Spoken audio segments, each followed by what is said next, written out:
Welcome to Talking Giants presented by SeatGeek. I'm your host, Bobby Skinner, here with my co-host, Justin Pennick, and we got a jam-packed episode. We've got Patricia Traina on. We've been trying to get her on for a while. She was dealing with COVID, but now she's better. We've got Zack Rosenblatt of NJ.com, not NJ, he's not of NJ.com anymore. He's of The Athletic covering the Jets, so he was there at the Giants-Jets joint practice, so the joint practice stuff we'll save for the interview with that. And then we got to talk about some other topics. Sterling Shepard coming off the pup, injuries, and some signings, including a tight end and Tanner Hudson. There's a lot. You got to listen to this entire episode. Justin, how are you? You have to listen to this entire episode from start to finish. You don't want to miss a thing. Hi, Bobby Skinner. We just kind of chatted with our Patreon for a couple minutes before we started talking about like the rest of the NFC East and some stuff like that. I'm feeling good.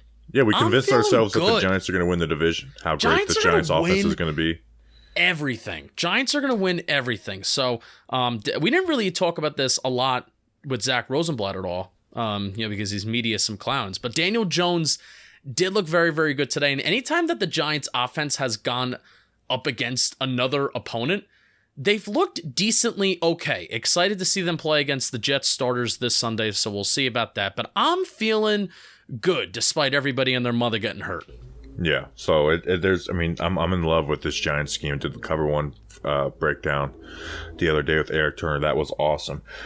So we're gonna get into it. We're gonna start with Sterling Shepard coming off the pup. But first, this episode was brought to you by, who were they brought to you by? They're David Haldeman. He's not Hellman's like the Hellman's of whatever the mayonnaise company is. And then Hellman's. Our own, we had one, but our only member of the family tier. And if you don't know what the family tier is, you can't afford it. Gerardo Starna of Brazil, Michael Matosius, which reminded me of RJ McIntosh, and then Andrew Haddaz, the voice of the Utica Comets. Justin, who are these people? If you want to be part of the Talkin' Giants family, you go to patreon.com/Talkin' Giants. Now everybody's part. If you're a listener, you're part of the family. But if you want to be real family members, like blood family members, you know how you have your family members that you're friends with, and then your family members that, your blood relatives? You're a blood relative if you're a Patreon member. So go there, patreon.com/Talkin' Giants. Fun perks, you know the deal. That's where you got to go. All right, Sterling Shepard is off the PUP list. Tore his Achilles 8 months ago. This can be a very big addition, an important addition to the Giants offense. And I hate using this disclaimer, but it feels like we have to do it with so many New York Giants players, especially important players. If he's healthy. Like, obviously, Shep has missed games every single year and is coming off the most serious injury of his career. So, but I'm interested to see how does he look coming off the torn Achilles? It's not a guarantee. Like, he might not be the same player. So how close is he to that player that he was?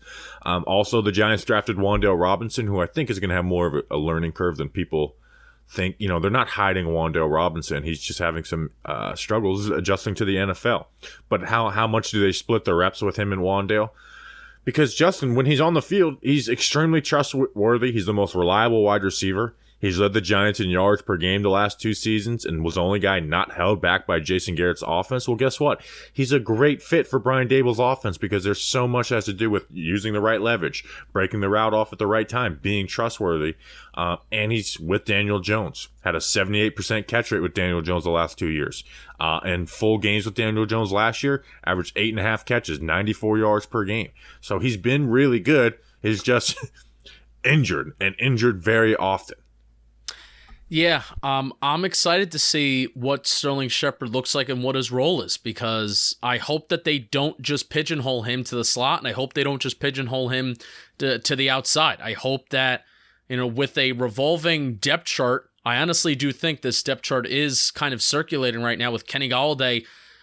Where is he? Like, how do the Giants coaches see him right now? Because apparently it's not even clear that he's like wide receiver number 1 or even number 2 on this team. So, if Sterling Shepard, if he can take control of, getting some reps on the outside while also alleviating Wan'Dale Robinson in the slot, I mean, that's ideal for me. Because I think if there's one guy on the team that can handle multiple responsibilities and lining up here, there, and everywhere, it is Sterling Shepard. Yeah, he's a trustworthy player and reliable. I hate using the word reliable for a guy who's been unreliable to stay on the field. But again, you don't have a 78% catch rate with your quarterback over 2 years on accident. And across two different schemes, by the way, across Pat Shurmur and Jason Garrett. Two seasons. But two different schemes. That's what I'm saying. Pat Shurmur and Daniel Jones and Sterling Shepard, they had that reliability together. And then even with Jason Garrett, which you've talked about this time and time again, Sterling Shepard was the only player that was not negatively affected by Jason Garrett. Yeah, I mean, he was. I said it, like Daniel Jones and Sterling Shepard's connection hided a lot of blemishes of Jason Garrett's offense at times, even though the offense almost always looked bad. But like they hide, like, after that Washington game, I was saying, like, and the Denver game, was like Sterling Shepard is hiding the blemishes of this offense right now, because these are tight window throws on these 10-yard outs, but Shepard is just running them with great timing, good route running, using using the correct leverage. So he's just a smart wide receiver who you can trust. And that's going to be big in this offense, because, you watch game film of a couple of weeks of this stuff, and there's a lot of detail-oriented stuff in this offense. Like the Colin Johnson 23-yard catch the other day. That pass that was, he bobbled. It could have been intercepted possibly. Like if he flattens that route out 3 yards shorter, that's an easier completion for it, and Daniel Bellinger on his route, like, do they want to turn that into a shallow, or is it a 5-yard in? So there's just so much detail and stuff in this offense. So it's good to get Sterling Shepard back.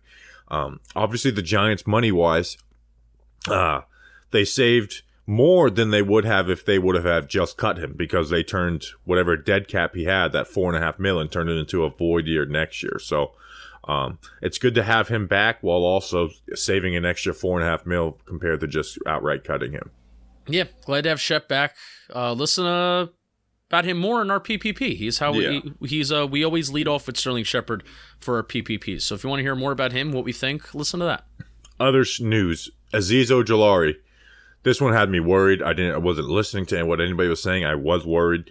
Was running sprints, and obviously he had the hamstring injury at the start camp. And hits the deck, holding his leg, 2 trainers helping him off the field at the end of the day. And like, man, this sucks. Now, Ian Rappaport reported they did an MRI. It's nothing serious. But I don't know what that means, nothing serious at the moment. Like, that could still be an ankle sprain. This still could be a 3 to 4 week injury if that's like a high ankle sprain or something. But obviously glad it's just not you see a guy go down sprinting, non-contact, you get really worried. So at least it's not that. But also, if this is a high ankle sprain, we could be going into week 1 without Kayvon Thibodeau and Azeez Ojulari. Yeah, Kayvon Thibodeau, the report on that was it's not serious with him, but odds are, like, I'm leaning towards they're probably going to hold him out week 1. So that's still big. Missing a week 1 game is still pretty big, especially, when we're getting so excited about this Tennessee Titans game and possibly even winning that game. So it's I'm glad it's not major. That's the main thing stemming from it today. Well, that's where we are with our Giants fandom, that a guy could be out a month and we're having a sigh of relief because everyone else is dying. Colin Johnson tore his Achilles in practice on the grass field. I'm not as heartbroken about this one as other people, but it still does suck. This guy was going to make the roster, was having a very solid preseason, with size, was doing some good stuff route running wise, and then catching what was thrown his way. Again, you see a guy tear his Achilles, you feel for him no matter who he is.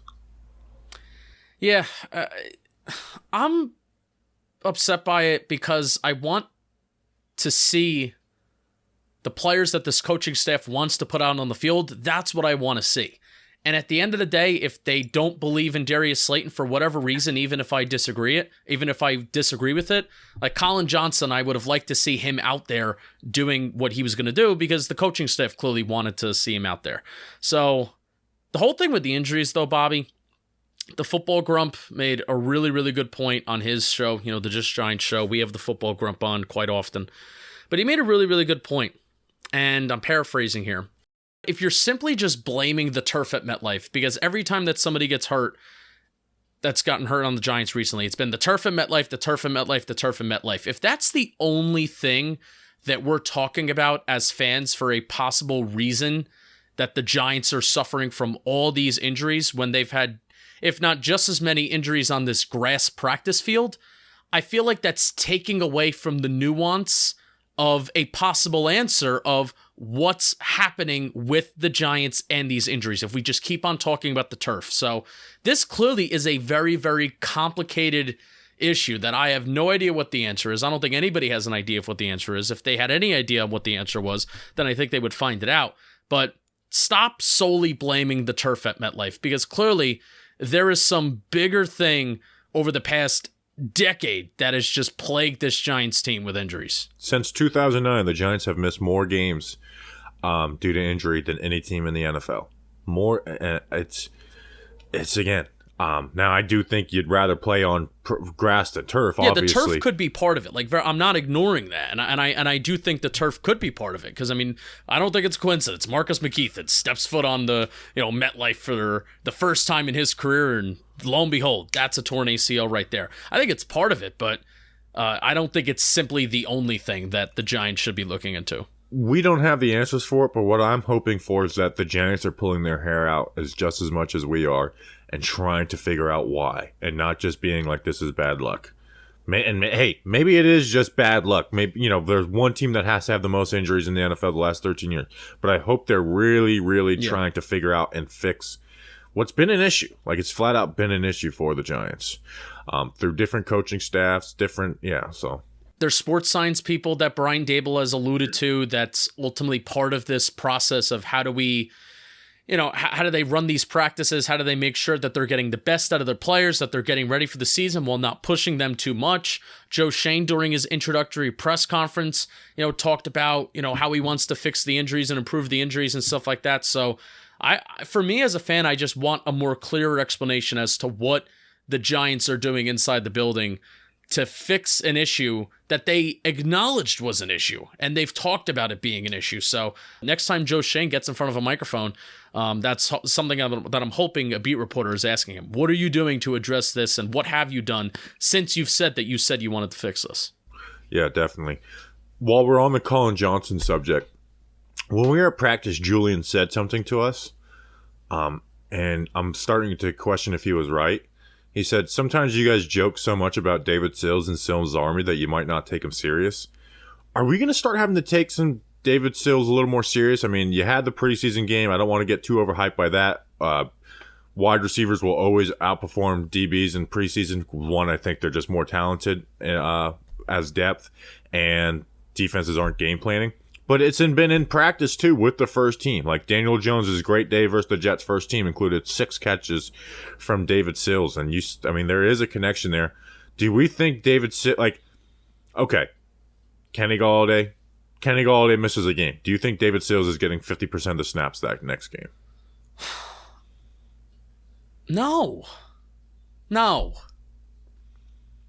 I'm just saying, because... Brian Daboll said that these guys are earning, specifically him and Colin Johnson are earning playing time, not just roster spots.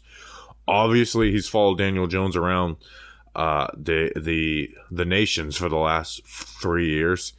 And did Brian Daboll bet on the Giants when they were playing Washington last year? And he's like the rest of Giants Twitter that simply hates Darius Slayton because he dropped a touchdown against Washington last year. I'm not talking about Darius Slayton. I'm talking about David Sills and his own. Ultimately, it is a Darius Slayton conversation. But what I am saying is not about depth chart. Is David Sills earning some playing time? No.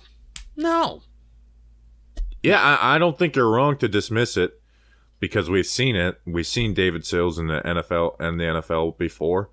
And I would take Darius Slayton over him 10 times out of 10. But I'm just specifically saying, do we take David Sills a little more serious? Or do we just go this is camp, you can't overreact? When David Sills runs a really nice nuanced route and gets open and gets separation in a preseason game, then I'll start to think about it. But, I mean, the catches that he made, or at least the one significant catch that I'm thinking of, the 20-plus yarder, back shoulder contested catch. And I mean, that's who David Sills can be, and I think that's who he is at this point. He is a poor man's Kenny Golladay, and I think he is a poor man's Kenny Golladay. Yeah, but I mean, there was some good subtlety in his route running and stuff with the RPO, so I don't want to totally dismiss him, but I just don't know if he's I don't know. Anyways, I just wanted to bring David Sills up because I think he's going to be on the 53 come Wednesday morning. All right, other news. quickly, and then we'll get into the interviews. Giants claimed wide receiver Jalen Moore from the Ravens and Bailey Gaither, but then Bailey Gaither was waived. And then they claimed cornerback Harrison Hand from the Vikings, who got some playing time for them, had an interception on Drew Brees, so maybe he can be some depth there. They placed Colin Johnson, Marcus Kemp, Andre Miller, and Ricky Seals-Jones on IR. I would keep your eye out on Andre Miller, though, because they can do injury settlements, which is essentially cutting them, and then re-sign those guys. So I think Andre Miller might be a guy that does that. They just flat out cut Jordan Akins, which makes sense. He has just not been a factor at all, and he's been bad when he's getting given opportunities in practice. Nick Gates and Matt Parrott, you won't see them for the first 4 weeks of the season. They went to the Pups last reserve. Don't think you're going to see Nick Gates at all this season, but Parrott, maybe after week 5. So should they just put Nick Gates on IR? Like, the fact that he's not on IR, does that mean that they maybe think that he can come back this year? I don't know. You don't know? I'm not ready for that conversation right now. Matt Parrott being on it means either Devery Hamilton or someone who's not on the roster will be the Giants' swing tackle. And then the most significant move they made, they signed Tanner Hudson, the tight end from the 49ers, was previously with the Bucs, 27 years old, 6'5", 240 pounds. He was a preseason darling for the Bucs fans for a long time, but a couple reasons why he had never produced. He had 5 catches for 67 yards in his career with the Bucs. He's on a team with Cam Brate, O.J. Howard, and Rob Gronkowski. That's one part of it, but also he can't block. He's not a good blocker, and Bruce Arians was very vocal about his blocking issues. But he's pretty athletic, and he's got good hands and some decent route running, but again, just struggles as a blocker. Surprised the 49ers, even though the 49ers have a tight end room of, George Kittle and Ross Dwelley, cut him so quick because he had 77 catches for 70 yards and a touchdown in their first 2 preseason games.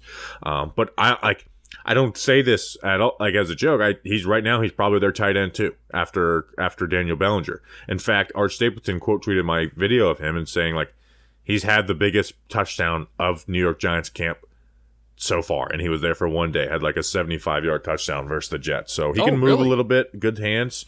I was with the second team and Tyrod Taylor too, so it wasn't like he was out there with Davis Webb. So we still are. We have 53-man cut-down days, and then guys who are going to be claimed after that. So he's not a lock on the roster. But if the roster was just set it right now, make your 53-man roster, and you can't claim anybody, he's the lock for the roster, and probably tight end too. Yeah, Brian Dable said earlier today, he was asked about the team's tight end depth. There's not a lot of it, which usually coaches aren't that upfront about stuff. They'll say, "Oh, I believe in the guys in the room," blah blah blah. No, but he flat out said there's not a lot of it when mentioned the tight end room and the tight end depth. So make the team, bud, and let's see it. Yeah, so right now their tight end room is Daniel Bellinger, he's the lock, and then now you have Tanner Hudson, Chris Myrick, and Austin Allen. Great name, by the way, Tanner Hudson. Yeah, that's a tight end name right now. It is a tight end name now. He's wearing number 88 too. I was hoping that because Akins got cut, I was hoping that Bellinger would go to 88, but Hudson keeps his 88. I actually don't hate 40s for a tight end so much, but I like 80s in the Giants uniform. Well, also it's difficult because Daniel Bellinger and Austin Allen, who are 2 white dudes who are tall, are wearing 45 and 46, so it's very difficult to tell them apart. But I think Giants tight ends belong with a number between 80 and 89. I agree. Yes. You don't want to be associated with Will Tye. Oh yeah, Will Tye was 45. Mm-hmm. Danny King loves Will Tye, Stony Brook legend, he says. Yeah. Danny King's also weird and dumb. Rude. All right, we're going to get into this interview with Patricia Traina, then Zack Rosenblatt. But before that, today's episode is sponsored by SeatGeek. Live events are back, which means you can get $20 off tickets at SeatGeek with promo code GIANTS. If you don't know what SeatGeek is, they're a ticketing app that makes buying tickets super simple. We've got the apps on our phones. Whether it's football, concerts, basketball, baseball, festivals, or more, SeatGeek puts tickets from all over the web in one place to make buying simple. Speaking of which, maybe buy tickets for Giants Cowboys Monday Night Football. We were getting pumped with the Patreon chat before that, I don't want to say pump, but just saying how big of a loss Tyron Smith is to the Dallas Cowboys offense. I think he's the second most important player for that offense after Dak Prescott. I think he really does affect Dak Prescott's play a lot. So we're going to win that Monday Night Football game. We're going to split with the Panthers and the Titans, and we're going to go 2-1. And the Cowboys are going to be broken down. The Eagles can't beat good teams, and we're going to win this damn division. Wow. SeatGeek rates every so make sure you get them now, because the ticket prices will go up for the Giants once we get good. SeatGeek rates every ticket from 0 to 10 to make sure you are getting a good deal. Green means good, red means bad. Every ticket on SeatGeek is backed by their buyer guarantee, so you can shop for tickets with confidence. Don't worry, we've got the hookup. Use code GIANTS for $20 off at $20 off tickets at SeatGeek. That's $20 off your first purchase with promo code GIANTS. Make sure you click the link in the description to download the app. And here is Patricia Traina. All right, we now welcome onto the program our good friend of Sports Illustrated, Giants Country, Patricia Traina. Patty, first, we know you've been battling with COVID. How are you feeling? We asked you this before, but we got to let the listeners know too. Thank you. I'm on the mend. I tested negative yesterday for the first time in a week, but as you could probably hear, it's still in my voice. So I've got to produce another negative test, and then I think I've got to go. Today was day number 1, so I've got to go 4 more days before I can actually go back to work. But I'm on the mend. I feel better. So thank you for asking. And thanks to everybody who sent, well wishes to me. COVID is not fun. Was it the first time you got it? I don't want to do a whole COVID discussion. Yeah, it actually was. My husband got it. He came. It's weird. I wasn't feeling well a couple weekends ago, and then I started to feel better. And then my husband wasn't feeling well, so he thought it was just one of those post-nasal drips type of deals. And sure enough, I said, you know what? Let's play it safe. You sleep in a different room just in case. And good thing I did, because he did test positive. And then, of course, 2 days later, I tested positive. So, so much for my trying to be proactive and trying to prevent it. But well, you're a woman of the people. You had to come on Talking Giants and give the people what they wanted.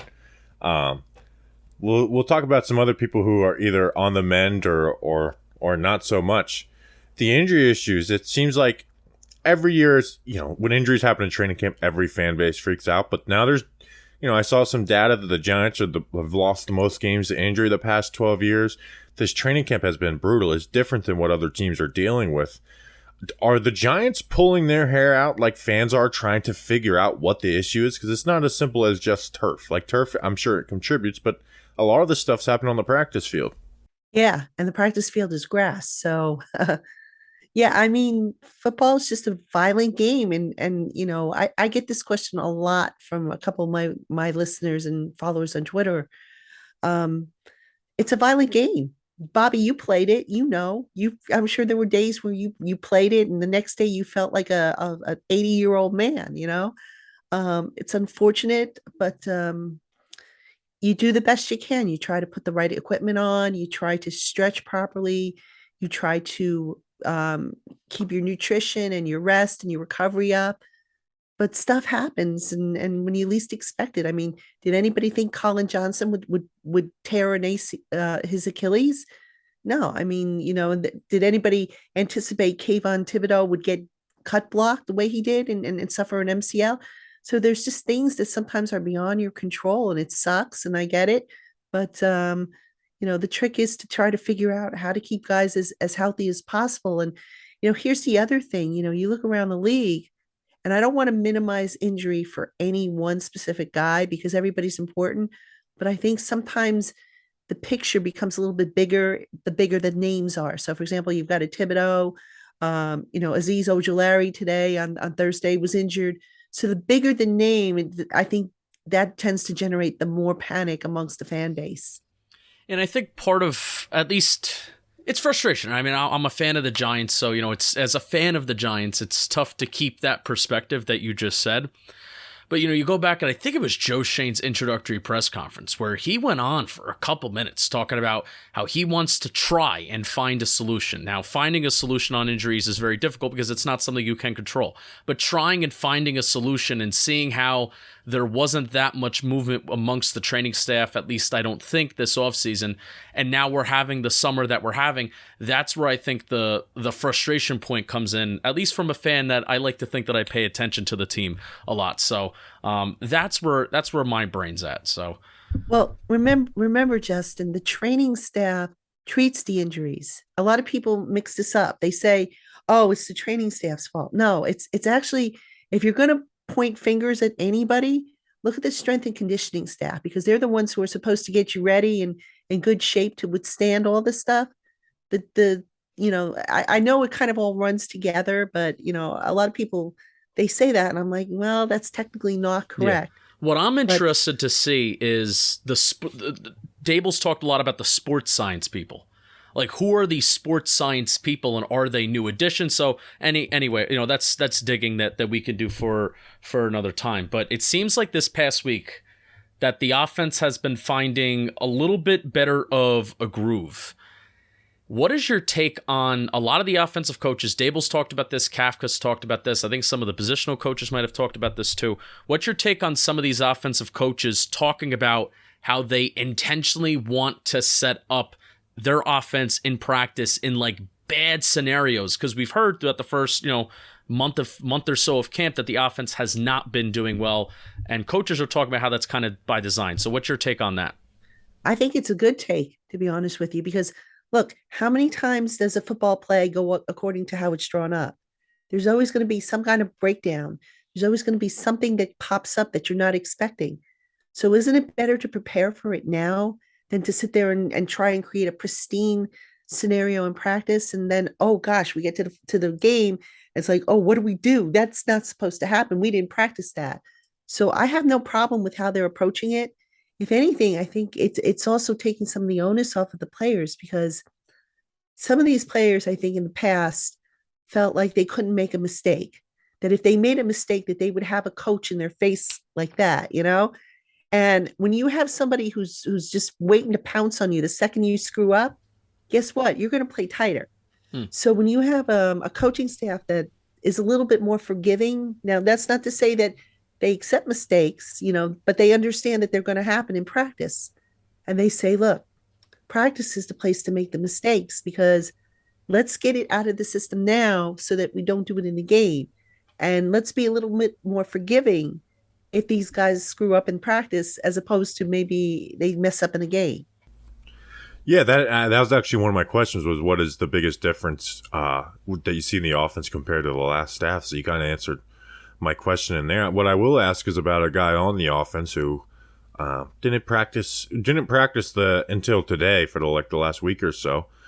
Now we're 3-4 days away from the final cutdowns to the 53-man roster projections, which means if a guy's going to get traded, it's going to be traded in these next few days. What do you think's going to happen with Darius Slayton?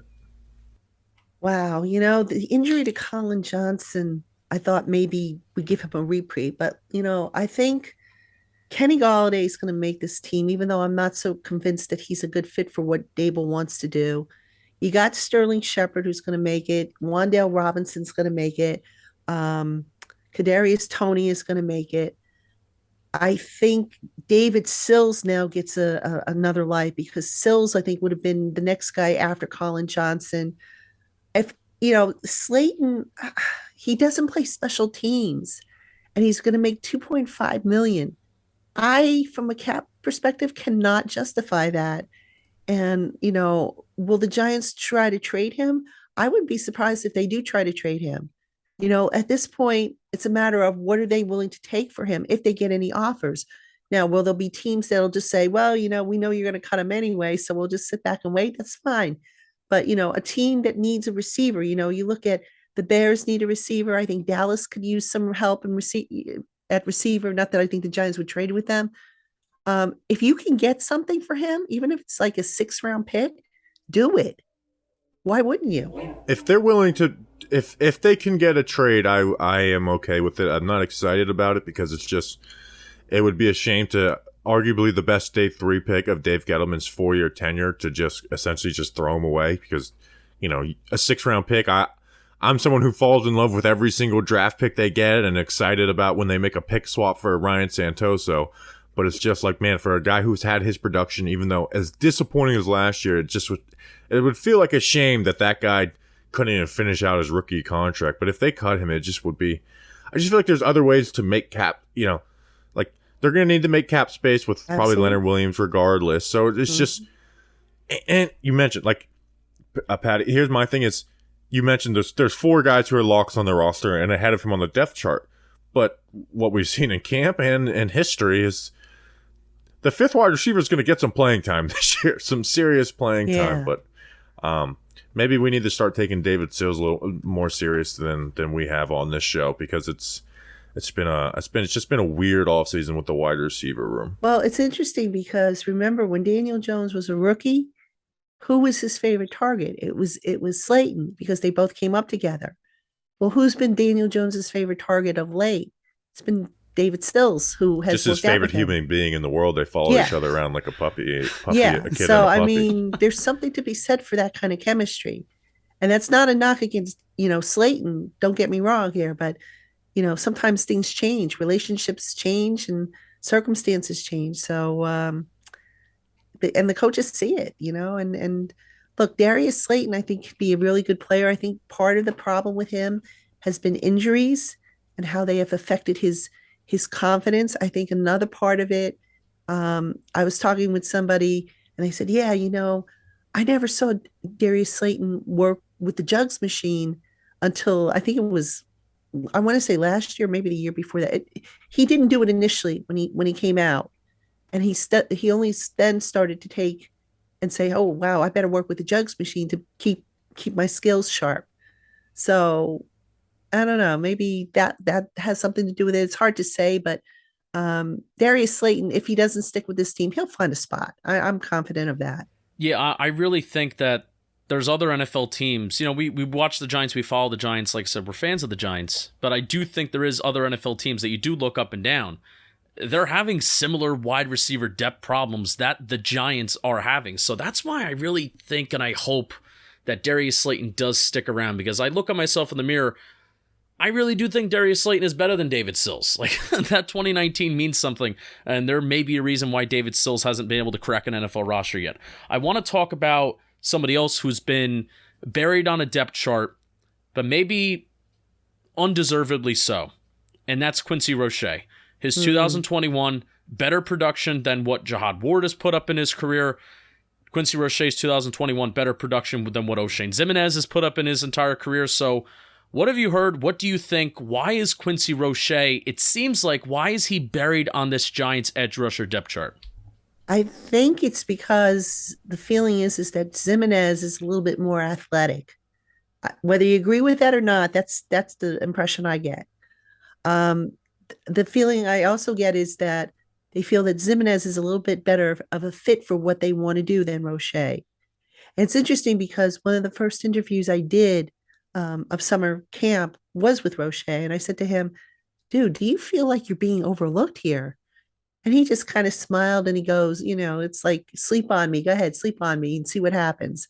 So very confident. And I always thought Roche was a very physical player. I don't know that he's a starter, like an every down player, but as a situational pass rusher, the guy brings the juice. Mm-hmm. So, I don't know. I just feel that maybe they think Ximines' skill set is a little bit more of a fit for what they want to do, whether you agree with that or not. I mean, at the end of the day, it's what they think. But yeah, that's something that I'm not going to lie to you. I was like, what's going on there? I didn't think Roche played that badly last year. No, he was physical. I mean, he brought the heat. I mean, I don't get it. I know he got into a dust up in OTAs, and then he actually yesterday, Duggan talked about how he kind of took a shove at Roy Mbatika, who was obviously not your normal player, and Dable was pretty mad. It almost like it's hard for me to understand. We talked about Roche on yesterday's show, and we're like, the only thing O'Shane Ximines does is he moves better, like he's a little smoother in his movements and moves laterally, like you said. But it's like, at what point does a profile, not meet up to, production? And you talk about system too. It's like, well, isn't stopping the run a part of the system, which O'Shane Ximines has been very bad against, and Roche was decent, pretty good against last year. And here's the other thing, Bobby and Justin. Ximines makes penalties. He creates penalties, stupid stuff. You go back to the Bengals game. He had that penalty. I think it was on what was it, 72? It was a big kickoff return. I forget how many yards it went for. And it was like 10 yards away from the play.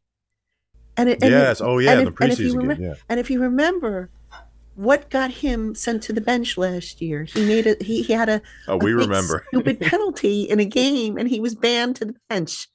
And in practice, you've seen him do the same thing where he's jumped offside, or he's committed some kind of stupid penalty or something that he shouldn't be doing at this point. And you sit there and you say, dude, what are you doing?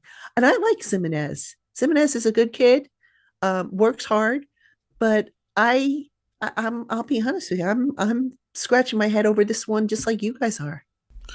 We'll finish it off with this. We finish all of our interview series, or our training camp interview series, with what is your record prediction for the 2022 New York Giants? Wow. I think if everybody had been healthy, I'd have one record, but not everybody's going to be healthy. I think, optimistically speaking, I could see them winning 8 games. I think the schedule is such that they can pull off 8. Now, does that mean they're going to lose a game that they should win? Yes. Does it mean they're probably going to steal a game that they should, have no right to steal? Absolutely. I don't think they're going to go to the playoffs this year. I've been consistent in my prediction with that because they still have a lot of holes, and now you throw in the injury issue, and there were some concerns. But I do think doubling the win total from last year, which was 4 wins, is not totally out of the question. So 8-9 is the final answer. Yeah, I'm going to go with 8-9. Okay, I'm probably going to be wrong, but that's what I'm going to go with. We actually have a second interview on this show, so I won't spoil his. But we've gotten between 5 and 9. I think we've done like 12 or 13 times we've asked this. So everyone's kind of, but for the majority, it's between 6 and 8. So Patricia, we thank you for coming on. We're going to put your YouTube channel in our description and everything. But where could people find you? Yeah, so you can find me on Twitter at Patricia_Traina, Traina. Find my written stuff over at Giants Country, along with everybody else who's contributing over there. And then, of course, the YouTube channel, Locked On Giants YouTube channel. We're also the Locked On Giants podcast. Monday through Friday, I've been toughing it out, doing the best I can with this shaky voice of mine, and just continuing to do what I can.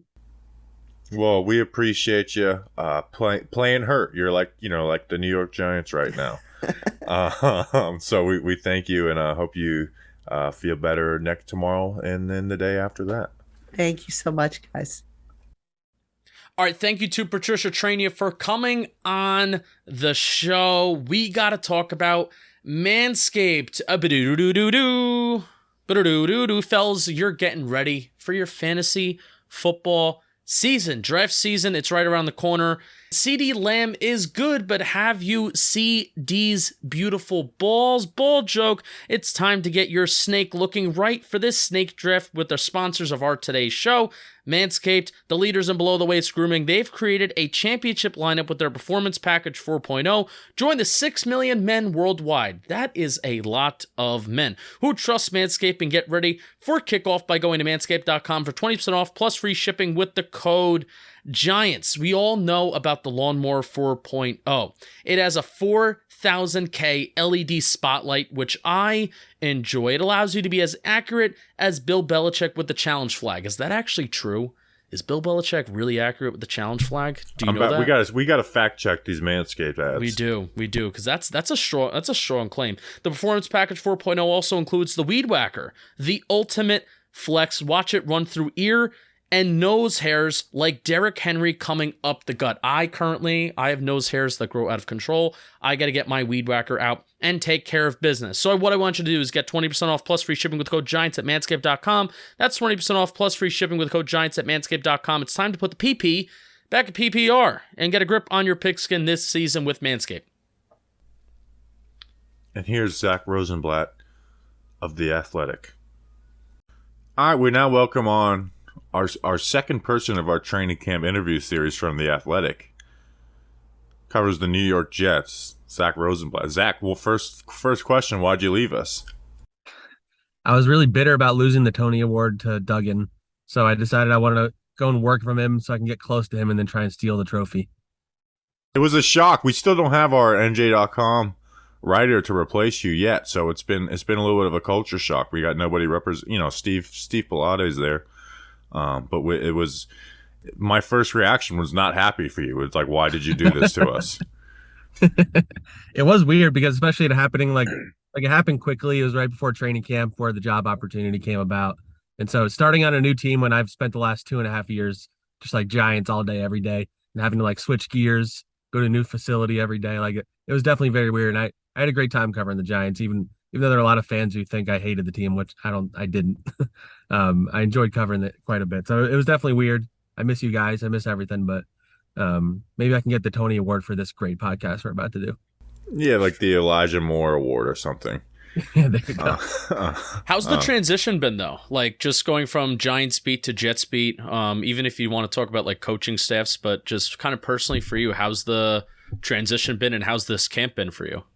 Yeah, it's definitely like a different atmosphere over there. I think there are two organizations that are in different stages of like the rebuilds. Obviously, I think the Giants have a pretty good idea that they're not going to be, if maybe not competitive isn't the right word, but they're not going to like win a lot of games most likely. And I think the Jets, they need to take a step forward or, then you start having questions about hot seat and stuff like that. But yeah, the fan base, Jets fans are a wild bunch. They've been so desperate for a winning team that they get angry real easily, like even more than Giants fans or Eagles fans, honestly. I mean, they haven't been in the playoffs in like 11 years. And then in terms of like the coaches, like I didn't get that much time with Dable. I will say he called to congratulate me on the new job, which was nice. I'll give him a shout out for that. He's a lot less forthcoming with like information and stuff like that. But also with Robert Saleh, I think sometimes he's like too optimistic to the point where like he's like, oh, he's gonna be, we think he's gonna be okay, and then a guy's out for 3 weeks kind of thing. So like you're going from someone who doesn't say anything. Joe Judge didn't really say anything about injuries either, to like Saleh who says stuff, but you have to like balance like if what he says is like what actually is gonna play out. So we want to ask you some questions about what the Giants have looked like today in the joint practice. I think it's good to get that. This is the first time the Giants has win against first stringers from another team, because they haven't got to do that in the preseason yet. My first question though is I'm really fascinated to hear about this. Is Wink Martindale? We were at all the Giants training camp practices, and Wink Martindale, man, gave some issues for the Giants offense. Like, it was just chaotic. And then you see them in the preseason games, and they looked a lot better, granted versus backups, but looked like a lot better. How different did the Jets offense look versus that Wink Martindale defense compared to like their normal practices or preseason games?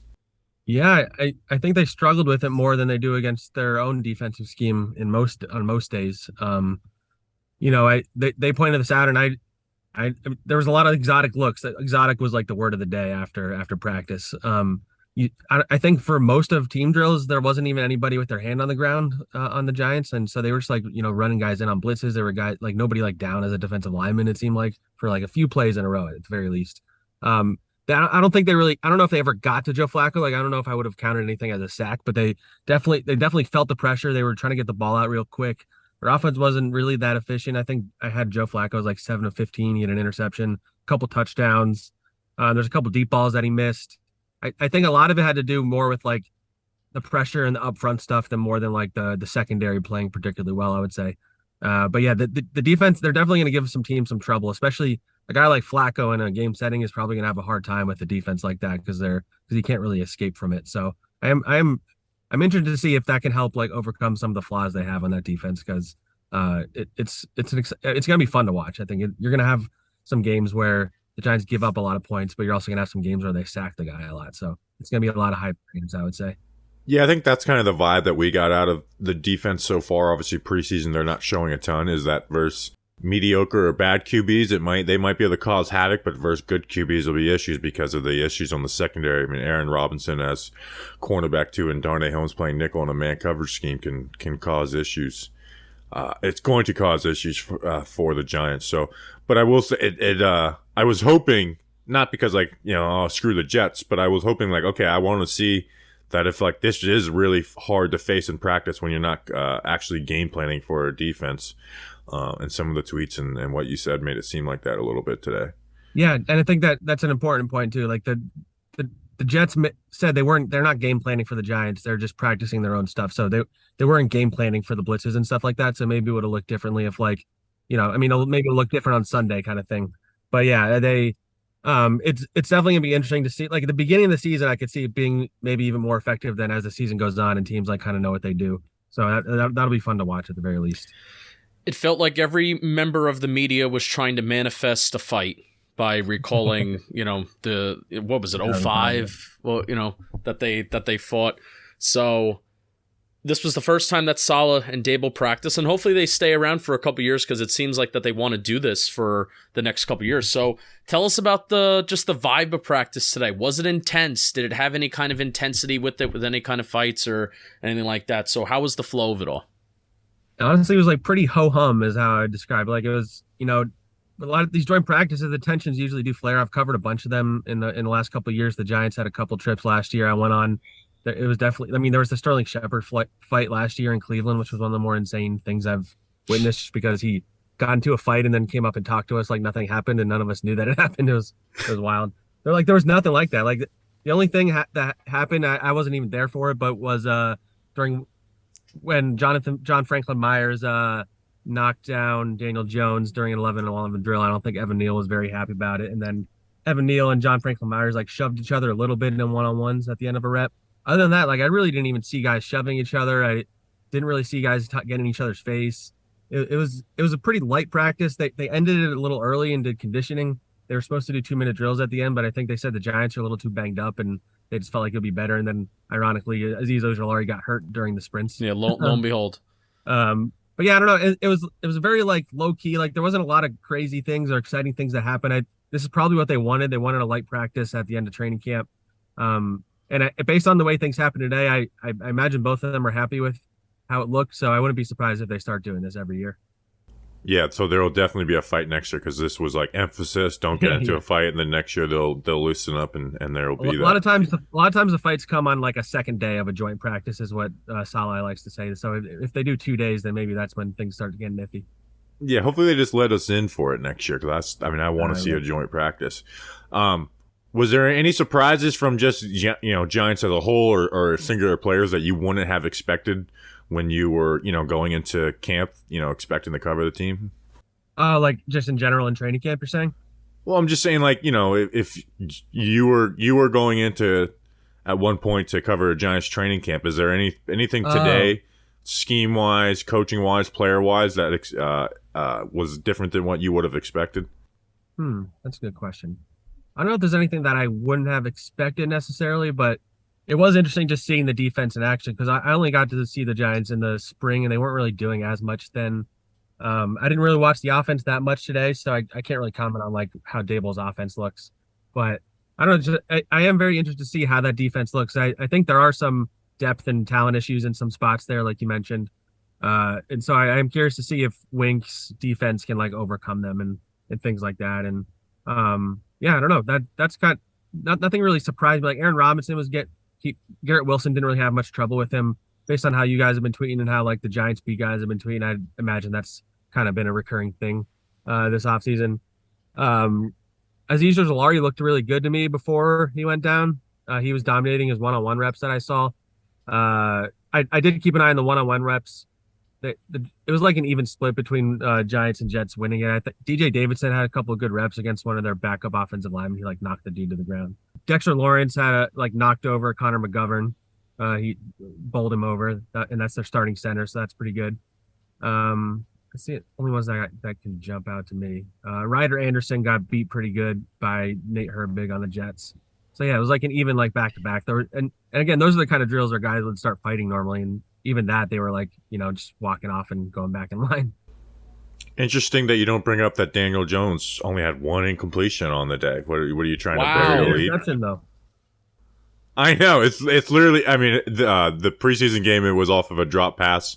I don't know if you saw that. All the pain we went through with Evan Ingram, and then we get a tight end who's didn't have a drop his last year of college, and then pops up a pass for an interception. I didn't realize Bellinger was the one that dropped it.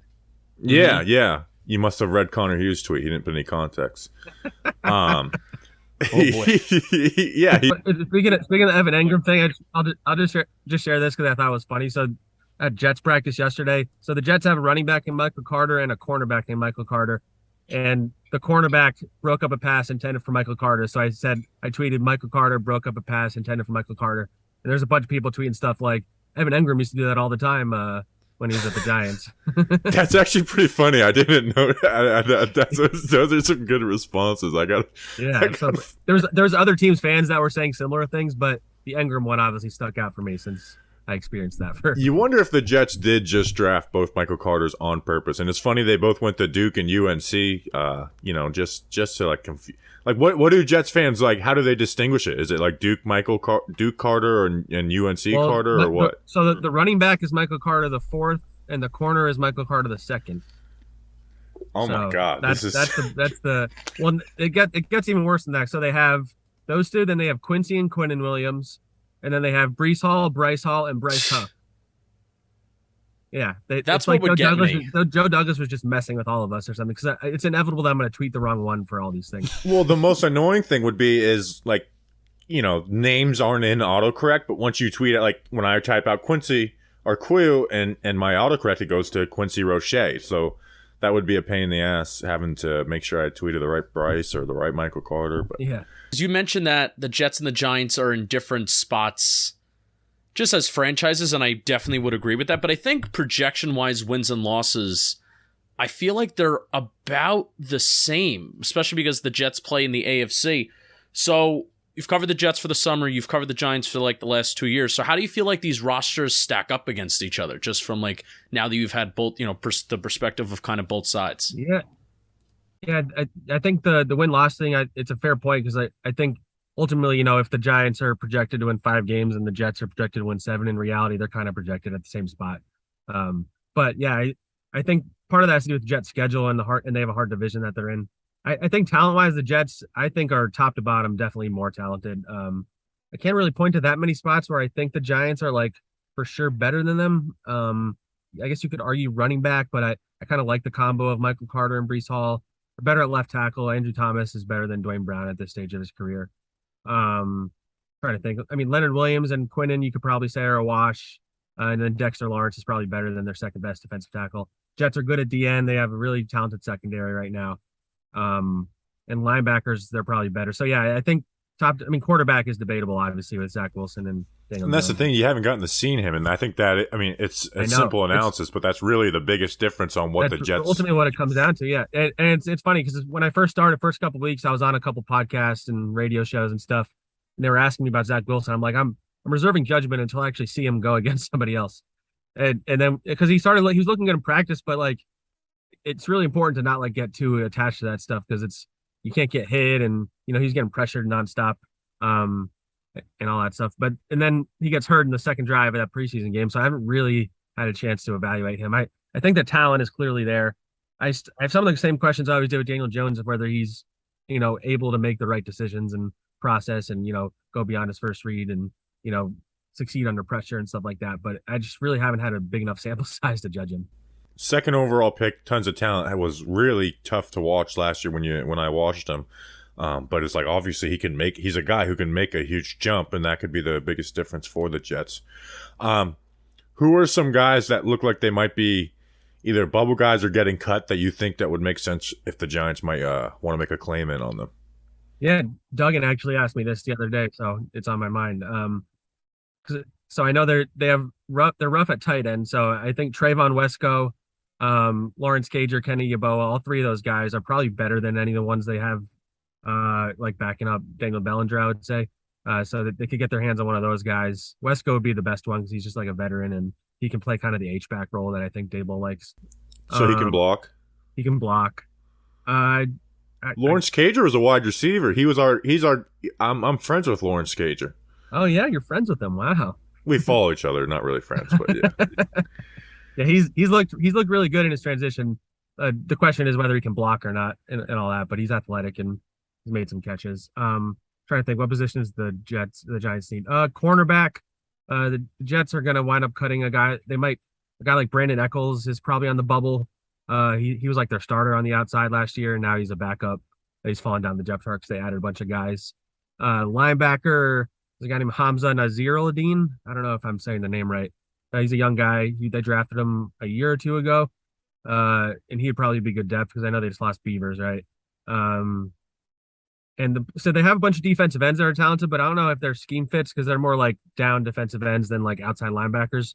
But guys like Jabari Zuniga, Bradley Ane, they've had really good camps, and they have like a numbers crunch at defensive end, so I think they'll be available. Nathan Shepard, veteran defensive tackle. So there's a bunch of guys that I think like would make a lot of sense to the Giants to claim or try and do like a player for player thing or something like that. The Jets don't have offensive linemen to give them though, unfortunately. Yeah. Any chance we could get Ashton Davis so we can say we clearly won the Leonard Davis trade? Him, yeah. He hasn't really done anything in camp. I think he's athletic and he's interesting as a like size wise, but he hasn't really done anything in camp. So I lean towards him getting cut, but he was a 3rd round pick pretty recently, so I'm not sure. I just want him just because he was the pick from the Leonard Williams trade. Yeah, that's right. So it'd be funny if he came back. Yeah, I just want to be like, yeah, we definitely won the trade now. Dave Gettleman can come on the pod. It's like, look, Dave Gettleman mastermind. We gave up the pick, but we ended up getting the pick. We have 2 questions left, Bobby. I have one. Zach, are you willing to endorse anybody for the Tony Award now that you are technically not eligible? Let's see. So Duggan's already out of the mix. Yes. Yeah, so you're like, I'm trying to think of a politician who lost in the primary. So you're like Bernie Sanders right now. Like, are you going to put your weight behind Biden, or are you going to go crazy and be like, Trump? You know what? I'll as we sit here right now, I would say my vote would go towards Jordan. Wow, we're gonna send this to all the other people and be like, "Can you believe Zach?" So Duggan wouldn't give his endorsement to anybody. So that's big. That's big for the Jordan. Just right texted there. me that he loved me. There you go. It was sarcastic, but he did. Text I saw him doing all the work to suck up to you guys. He had you on his pod, like. Mm-hmm. Yeah, I'm just worried it's the wrong timing of the year. It's like you got to do that stuff right before the voting. But he's definitely been good to us. If he just throws on like a Tony Award shirt or a Media Some Clowns or whatever, then he'll seal it. Sure. Well, and Art tweeted Media Some Clowns. Planning on sucking up to you guys for the season, and then it still can. I mean, just but like, hey guys, I want to write a feature piece on a show. I know it's not Jets related, but. We're just you're helping us. We're trying to get you subscriptions to The Athletic. It's a. I mean, who is going to write about you guys now that I'm gone? I was giving you the most publicity of anybody. I know. Now it's like it's just like heavy.com basically. I mean, who's going to spell Justin's name wrong if not me? This is true. This is such a great point. Solid said the starters are going to play about a quarter and a half, right? Okay. Yeah, they're going to play. All right, so I'm going to ask you this. I want a prediction for the game on Sunday. I want a MetLife Bowl prediction and also a record prediction for the 2022 New York Giants. For the Giants? Okay, so... Really? You can ingratiate us or ingratiate the Jets fan base and be like 2-15. So, prediction for Sunday, I'll say final score 17-13 Jets. Homer. And for Giants record, man, their schedule is super easy. I'll give them, I'll say 5-12. Wow, okay. Schedule super easy, 5 wins. Yeah. You should have just not said that part in there. That was like a nice slap in the face. It's like, man, you really do suck, but yeah, you're still gonna lose. It's more than wins than last year. Yeah. Duggan said 5-12 too, so we're like, hey, and we'll take improvement any way we can get it. Yeah. Zach, if people want to see Jets tweets, where can they find them? And subscribe to The Athletic. You can listen. You can read you and Duggan, so it's a win-win. And any other team you want, and your heart desires. You can read Brooklyn Nets if you want to do that kind of thing. It's at theathletic.com, on Twitter at Zack Blatt, ZACK. I have a Jets podcast as well called the Can't Wait Podcast. I'm on YouTube. Yeah, how's that doing getting back in the podcast game? It's good. So Connor Hughes is who I replaced, and he built up a pretty good audience on that podcast. So I was lucky enough to just inherit it. I didn't have to build up my own audience there. Well, I was gonna say, have you gotten any this new guy sucks? Where's Connor reviews yet? A mix of it, but so Connor had a thing where he would talk a lot about golf on the podcast, and a lot of the listeners like because he's a big into golfing, and so a lot of listeners either loved it or would get Makes annoyed sense. by him doing that. And so I don't talk about golf since I don't golf. So some of them like it, but I had one guy accuse me of he's like, you look really high and you don't know what the hell you're talking about. And I had like slept for like 3 hours the night before. And so my eyes were like probably like half closed. I'm like, I'm not high, all right. I know you guys get weird comments too on your YouTube, so you probably know what that's like. We used to get them real bad. We don't get them bad, but we had one yesterday. I try to not tweet out YouTube comment screenshots because it just feeds the beast. But it's like we put out an hour-long podcast, and someone just commented, "No, they don't." It's like, what are you talking about? It's like we talked about so many topics. Like, what do you mean, no, they don't? What specific thing are you talking about? Yeah, just no, they don't. It's like, and there's two people on the show with different opinions. Like, there's 30 different things you could say no, they don't to. YouTube and Reddit comments are the reason why I lost 40 pounds. So, wow. Oh, people just shamed you into losing it? Correct. Society peer pressured me into getting healthy. So we're a pro bullying podcast. So, all right, that's an interview. Zack Rosenblatt. This is your last time on the show, most likely, and maybe joint practices next year. So we'll see. Or maybe the Jets and Giants will do a Leonard Williams type trade again. Yeah. We'll find some excuses to get you back on the show. Thanks again, man. No problem. Thanks for having me on, guys. All right, thanks, Zach, for coming on the show. College football. Oh, my gosh, college football is back. That's exciting. I'm excited for the first week of college football this weekend. It's time to enjoy the tradition, the fun, and the great offers from DraftKings Sportsbook. To celebrate the best time of the year, right now, new customers can bet just $5 on any team and get $200 in free bets instantly, win or lose. I'm going to look up the college football schedule for this weekend.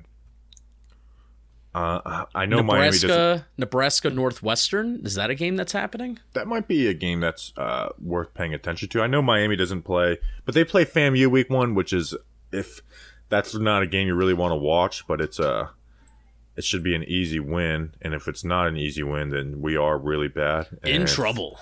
Fire Mario Cristobal. Even though I'm just kidding. Mario Cristobal's he's the real deal. So let's see. Let's pick our favorite game. Yeah, Nebraska at Northwestern. That's the best one as of right now, I would say. Nebraska's back. Go Big Red. Nick Gates. Austin Allen. I think that might be the best one to watch. Charlotte at FAU is not the worst matchup in the world. I wonder what the line is for that game. So enjoy this. Enjoy this, people. Just know that the U is back. And so is DraftKings. And if that's not enough action, you could place a same game parlay for a shot and even bigger payout. Just combine multiple bets into one, like which team will get the win, which team to score first, and more. DraftKings is safe, secure, and reliable. Best of all, you can deposit and withdraw your cash whenever you want. Download the DraftKings Sportsbook app now. Use promo code JOHNBOY. Bet just $5 on college football and get $200 in free bets instantly. That's code JOHNBOY and only at DraftKings Sportsbook. Minimum age and eligibility restrictions apply. See show notes for details. All right, that's an episode. Whoa. That's the end. The Northwestern Nebraska game is going to be in Ireland. Yeah, you didn't know that? And Nebraska's like a 13-point favorite. Nebraska's not good. Neither is Northwestern. Okay, that's an interview. Yeah, that ends that's literally the last interview you're gonna get on Talking Giants until January at the earliest. It's January. Might not even get one in January.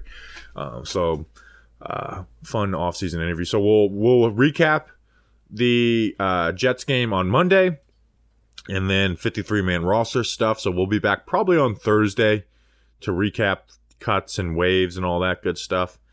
Then a mailbag, and then we're back in the season. We got a preview. We're gonna have Danny King's dumbass on the show. So we appreciate you guys. We'll be back. Enjoy the MetLife Bowl, and let's win it. Let's be preseason champs. We'll see you Monday. Until then, let's go Big Blue.